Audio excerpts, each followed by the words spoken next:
গণপ্রজাতন্ত্রী বাংলাদেশ সরকার family card বিতরণের ঘোষণা দিয়েছিলেন। এই লক্ষ্যে তিনি সুপারভাইজার এবং মাঠ কর্মী হিসাবে লোক নিয়োগ দিচ্ছেন এবং কিভাবে আপনারা এই সুপারভাইজার ও তথ্য সংগ্রহকারী পদে আবেদন করবেন তার পুরো প্রসেস আজকের এই ভিডিওতে দেখাতে চলেছি। বন্ধুরা, প্রথমে যে কোনো একটা ব্রাউজার নেবেন, তারপর সেখানে টাইপ করবেন DSS, তারপর আপনার উপজেলা, তারপর আপনার জেলা, তারপর .gov.bd। ঠিক এইভাবে আপনি টাইপ করবেন, তারপর এটাকে ইন্টার করবেন। ইন্টার করার পর আপনার উপজেলার নাম দেখতে পাবেন, আপনার জেলার নাম দেখতে পাবেন এবং সমাজসেবা অফিসের একটা ওয়েবসাইট এইভাবে চলে আসবে। এরপর এখানে নিচে দুটো নোটিশ দেখতে পাবেন, জাস্ট প্রথম নোটিশে ক্লিক করবেন। প্রথম নোটিশে ক্লিক করার পর আপনার সার্কুলারটা কিন্তু এখানে দেখতে পাবেন যে আপনার উপজেলা থেকে সার্কুলারটা দেওয়া হয়েছে কিনা এবং কত তারিখে জমা দেওয়ার ডেট এবং কত তারিখে পরীক্ষা, সবকিছু কিন্তু আপনি এখান থেকে দেখতে পারবেন। তো এখানে দুইটা পেজ দেখতে পারবেন। এখানে আপনার কি কি অভিজ্ঞতা লাগবে, প্রথম পেজে আপনার সেগুলো দেখানো হয়েছে এবং দ্বিতীয় পেজে আপনার কি কি করা উচিত এবং কি কি করা উচিত না, কোন তথ্যগুলো আপনার সংগ্রহ করা উচিত এবং কোনগুলো উচিত না, কোনগুলো থেকে আপনাকে বিরত থাকতে হবে, কোনগুলো নিতে হবে, এইগুলো আপনার কিন্তু দেওয়া হয়েছে। এছাড়াও এখানে আবেদন ফর্মের তারিখও সময় দেওয়া হয়েছে,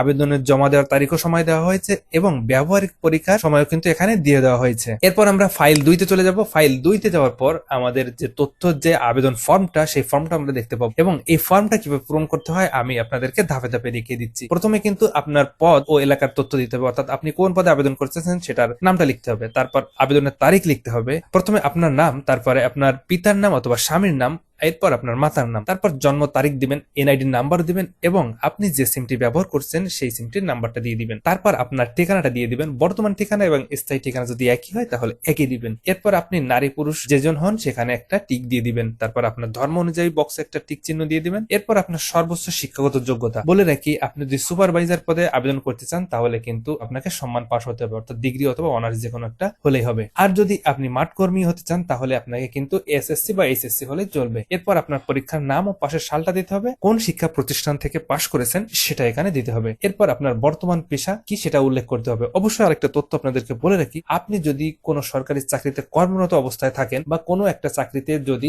নির্দিষ্ট সময়ের জন্য চাকরিরত অবস্থায় থাকেন তাহলে কিন্তু আপনার এই আবেদনটা বাতিল করে দেওয়া হবে, অর্থাৎ আপনার কিন্তু এই আবেদনটা করা অবশ্যই ভুল হবে। সেক্ষেত্রে আপনি এখান থেকে বিরত থাকবেন। এরপর চলে আসি, যদি আপনার পূর্বে কোনো শুমারিতে অভিজ্ঞতা থাকে কিনা বা কখনো অংশগ্রহণ করেছেন কিনা, যদি করেন তাহলে হ্যাঁ দিবেন এবং সেই জরিপের নাম এবং বছরটা লিখবেন। এরপর প্রযুক্তিগত দক্ষতা আপনার কেমন আছে, মানে ফোন, মোবাইল সম্পর্কে, ট্যাবলেট সম্পর্কে কতটা দক্ষ আপনি সেই হিসেবে এখানে একটা টিক চিহ্ন দিবেন। এরপর আপনার নিজস্ব স্মার্টফোন আছে কিনা, বর্তমানে সবাই নিজস্ব স্মার্টফোন আছে, এখানে হ্যাঁ দিয়ে দিবেন এবং ইন্টারনেট ব্যবহারের অভিজ্ঞতা আছে কিনা সেটাও দেখবেন। তারপর এখানে বাংলায় কতটা দক্ষ, ইংরেজিতে কতটা দক্ষ এবং ক্ষুদ্র নৃগোষ্ঠীতে এই ভাষায় কতটা দক্ষ আপনি সেই হিসেবে এখানে টিক চিহ্ন দিবেন। অবশ্যই বাংলাতে দক্ষ দিয়ে দিবেন। ইংরেজিতে যদি আপনি স্বল্প তাহলে স্বল্প, যদি মধ্যম তাহলে মধ্যম, আর যদি দক্ষ তাহলে অবশ্যই দক্ষ, এবং যদি নৃগোষ্ঠী ভাষায় আপনি যদি না বোঝেন তাহলে এখানে কিন্তু নেই দিয়ে দিবেন। এরপর এখান থেকে আপনি স্বাক্ষর করবেন, তারিখ দিবেন। এরপর আমরা দ্বিতীয় পেজে চলে আসবো। এখানে সেম জিনিসটা দেখতে পাবেন, কিন্তু এখানেও আপনারা সেম জিনিসটা দেখতে পাবেন, ঠিক একইভাবে এটা কিন্তু পূরণ করে নেবেন। এরপর আমরা চলে যাবো ফাইল 3-এ।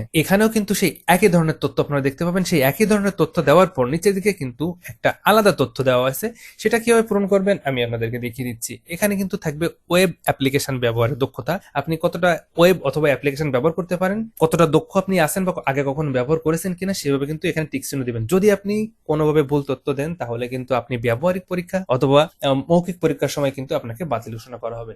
সো এখানে কিন্তু আপনি সঠিকভাবে আপনার তথ্যগুলো দিবেন, অবশ্যই না জেনে দক্ষতে টিক চিহ্ন দিবেন না। এরপর চলে আসি, এখানে নেতৃত্ব দক্ষতা ও স্বমূল্যায়ন, অর্থাৎ এখানে 5টা দক্ষতার অপশন দেওয়া রয়েছে এবং ডাইন সাইডে লেখা রয়েছে স্কোর 1 থেকে 5, অর্থাৎ সর্বোচ্চ হচ্ছে 5। আপনি যেটাতে দক্ষ হবেন পাশে 5 লিখবেন অথবা 4 লিখবেন। যদি দলনেতৃত্বের ব্যাপারে আপনার দক্ষতা থাকে তাহলে এখানে আপনি 5 লিখতে পারেন, আর যদি না থাকে তাহলে এখানে 1 অথবা 2 লিখবেন। এভাবে আপনি এই 5টার পাশে সর্বোচ্চ 5 লিখতে পারবেন এবং সর্বনিম্ন 1 লিখতে পারবেন। অনেকেই কিন্তু এইটা নিয়ে কনফিউজ ছিলেন, অনেকে জানতে চাইছেন, এই ভিডিওতে কিন্তু আমি এই টিপসটা আপনাদেরকে জানিয়ে দিলাম। এরপর আবারও নিচের দিকে স্বাক্ষর করবেন এবং তারিখ দিবেন। এভাবে আপনি আপনার ফর্মটা পূরণ করবেন। ফর্মটা পূরণ করার পর আপনি এটাকে সমাজসেবা অধিদপ্তরে কিন্তু জমা দিবেন। তো বন্ধুরা, এই ছিল আজকের ভিডিওটি এবং ফ্যামিলি কার্ড কারা পাবেন, কিভাবে পাবেন এবং তাদের জন্য কি আবেদন করতে হবে নেক্সট ভিডিওতে কিন্তু নিয়ে এসেছি। ততক্ষণ ভিডিওতে একটা লাইক এবং কমেন্ট করবেন এবং এই ধরনের ভিডিও পেতে অবশ্যই চ্যানেলটি সাবস্ক্রাইব করবেন। অনেক অনেক ধন্যবাদ সবাইকে।